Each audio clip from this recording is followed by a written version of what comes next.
Soho is one of the highest risk areas for London's young homeless, so the new Centre Point hostel is well placed.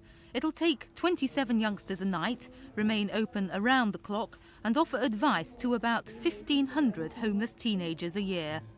19-year-old Brendan from Southern Ireland is among the thousands who flock to the capital in search of a better life, only to find themselves without work or a place to stay. It offers you somewhere to stay during the day. Like with the old Centre Point, you have to go around the streets 12 hours a day, rain, sunshine, snow or anything, and it's very easy for someone to be picked up or get into drugs, prostitution, anything. And this offers you some sort of protection during the day. And if you hadn't been offered a place by Centre Point, what do you think you'd be doing tonight? Just sleeping rough.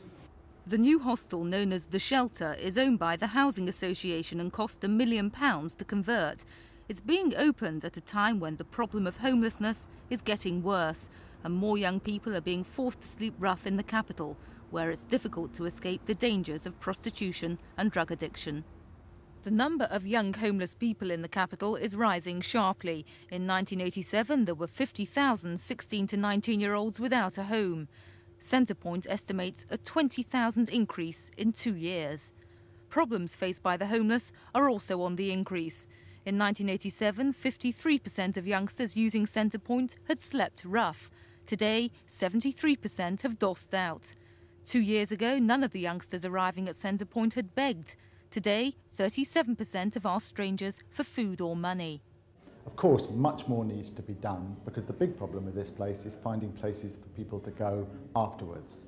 And that's going to need more action from government and local authorities before the problem can be properly tackled. But this is a good step forward and it's something we should be proud of.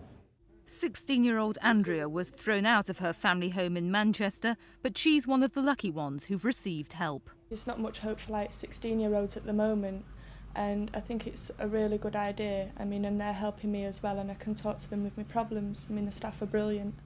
Tonight's opening of the new centre marks 20 years of care for the homeless in Soho. The old shelter in Shaftesbury Avenue will reopen as a long-term hostel. Hazel Westwood, Thames News.